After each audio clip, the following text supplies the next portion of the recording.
Assalamualaikum warahmatullahi wabarakatuh. Saya Okta Indira dengan NIM 3320200015 akan mempresentasikan materi kita pada pertemuan kali ini, yaitu tentang daftar pustaka, glosarium, dan indeks. Langsung saja kita ke materinya. Yang pertama yaitu daftar pustaka. Daftar pustaka adalah suatu susunan tulisan di akhir sebuah karya ilmiah yang isinya berupa nama penulis, judul tulisan, penerbit, identitas penerbit, dan tahun terbit. Daftar pustaka digunakan sebagai sumber atau rujukan seseorang penulis dalam berkarya. Keberadaan daftar pustaka sangat penting guna menunjukkan bahwa suatu tulisan atau karya ilmiah tidak hanya dibuat berdasarkan pemikiran orisinal seorang penulisnya saja, tetapi juga mendapat rujukan yang banyak dari berbagai pemikiran orang-orang lainnya. Daftar pustaka juga digunakan sebagai ucapan terima kasih untuk menyumbang data penelitian. Selain itu, daftar pustaka juga membantu pembaca yang ingin mencari tahu lebih dalam soal topik atau permasalahan tertentu dalam sebuah karya ilmiah.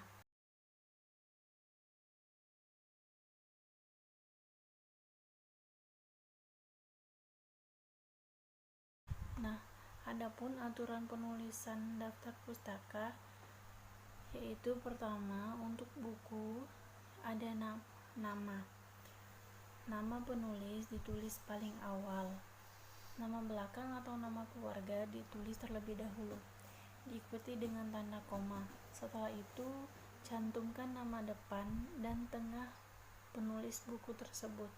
Jika buku tersebut merupakan karya tulis dua penulis atau lebih, hanya penulis pertama yang urutan namanya dibalik. Penulis kedua dan seterusnya berada setelahnya dengan urutan yang sesuai nama aslinya.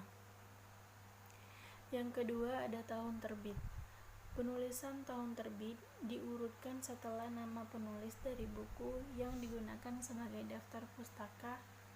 Jangan terkecoh pada angka tahun cetakan awal, sebab bisa saja buku yang dipakai merupakan cetakan kedua, ketiga, ataupun terakhir. 3. Judul buku.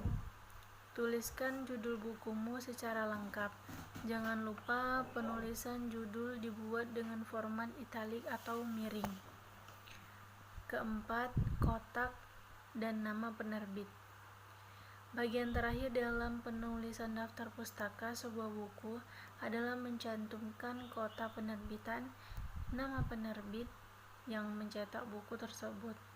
Dahulukan penulisan nama kota, baru diikuti dengan nama penerbit yang dibatasi dengan tanda titik 2. Nah, selain itu, hal lain yang perlu diperhatikan adalah tanda batas dari tiap urutan.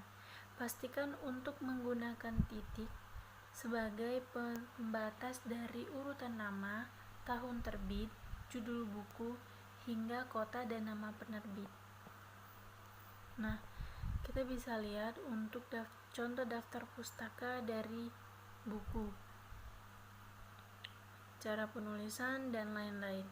Nah, untuk penulisan daftar pustaka dari artikel dalam jurnal, skripsi, dan makalah tidak berbeda jauh dengan penulisan dari sumber berupa buku. Yang perlu dicantumkan dalam daftar pustaka dari artikel dalam jurnal, skripsi, dan makalah adalah nama penulis, tahun terbit, judul, artikel, kota, dan nama penerbit. Hanya saja ada perbedaan penulisan untuk beberapa urutan tersebut, yakni yang pertama nama juga dalam daftar pustaka adalah penulis artikelnya, bukan editor dari jurnal, koran, ataupun majalah yang menjadi sumber referensi. Yang kedua ada judul. Penulisan judul tidak menggunakan format italik, melainkan tegak lurus dengan pemberian tanda kutip 2, pembukaan dan penutup. Setelah itu dilanjutkan dengan penulisan sumber jurnal. ataupun majalah yang memuat artikel tersebut. Penulisan nama jurnal, majalah, atau koran dalam cetak miring. Kutipan nomor halaman artikel dimuat, ditulis dalam tanda kurung. Nah, kita bisa lihat contoh penulisan daftar pustaka dari artikel cetak atau jurnal, skripsi, dan majalah. Penulisan daftar pustaka dari internet. Selain artikel cetak, tidak jarang seseorang mengambil sumber tulisan dari artikel-artikel di internet atau dalam jaringan daring atau online. Untuk penulisan daftar pustaka dari internet seperti ini, urutannya adalah nama. Cara penulisan nama untuk artikel daring tidak berbeda jauh dengan penulisan nama dari sumber buku maupun artikel cetak. Yang kedua, tahun penayangan. Tuliskan tahun penayangan dari artikel tersebut. Yang ketiga, judul artikel daring tidak ditulis secara italik atau miring, melainkan hanya diapit dengan tanda kutip. Yang keempat, URL. Tidak lupa menyalin URL dari artikel tersebut sebagai agar dapat diakses jika ada yang ingin membuktikan keasliannya. Yang kelima, waktu pengambilan. Di bagian akhir, jangan lupa mencantumkan waktu pengambilan artikel daring itu secara lengkap, yakni tanggal dan jam saat artikel tersebut diakses untuk dijadikan sebagai sumber referensi. Selain urutan, masalah tanda batas dalam daftar pustaka artikel internet atau daring agak berbeda dengan penulisan dari sumber cetak. Tanda titik sebagai batas hanya berlaku untuk mengakhiri nama penulis dan tahun penayangan. Sementara itu, pembatasan dari judul ke URL ke waktu pengambilan data berupa tanda koma.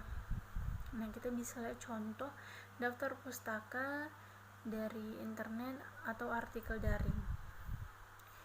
Nah, untuk pembahasan materi daftar pustaka sampai segitu, dan selanjutnya yaitu tentang glosarium. Glosarium juga bisa diartikan sebagai kamus ringkas dalam buku.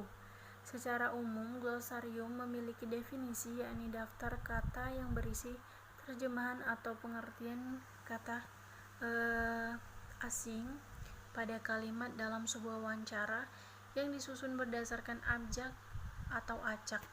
Tidak hanya itu, penulisan tentang glosarium secara lengkap dapat diuraikan, yaitu untuk pengertian glosarium ditemukan di bagian paling akhir sebuah buku berdampingan dengan kata penutup maupun lampiran. Kata glosarium berasal dari Yunani, yaitu glossarion, yang berakar dari kata glossa yang memiliki arti asing. Oleh sebab itu, glosarium cenderung berbentuk kumpulan kata-kata asing yang dilengkapi dengan definisi. Glosarium ini dicantumkan untuk membantu meningkatkan pengetahuan pembaca tentang subjek tertentu, agar lebih memudahkan pencarian. Glosarium disusun berdasarkan abjad dalam bentuk list yang rapi.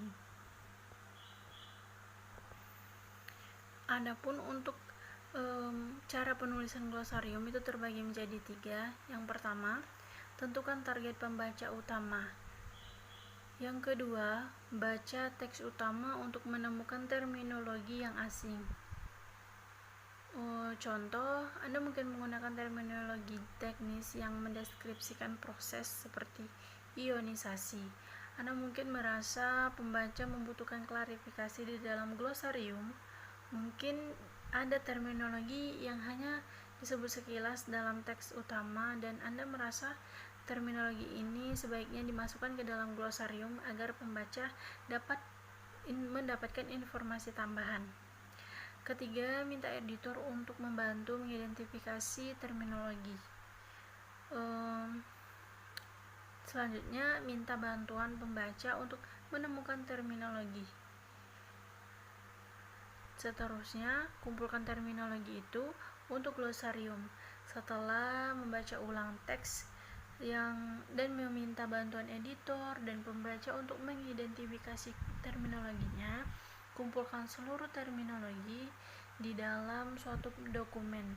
Nah, analisis terminologi ini, pastikan terminologi tersebut sudah mencakup seluruh konsep atau ide yang asing bagi target pembaca. Nah, untuk bagian kedua, kita harus menuliskan ringkasan untuk tiap terminologinya. Buat definisi yang sederhana dan mudah dipahami oleh pembaca. Selanjutnya, jangan gunakan singkatan dalam glosarium. Singkatan atau akronim harus dimasukkan ke dalam daftar, disebut daftar singkatan. Nah, singkatan dan akronim di dalam glosarium hanya akan membuat pembaca bingung. Jika Anda menggunakan banyak singkatan di dalam teks inti, kata-kata tersebut harus masuk ke dalam daftar yang terpisah dari glosarium.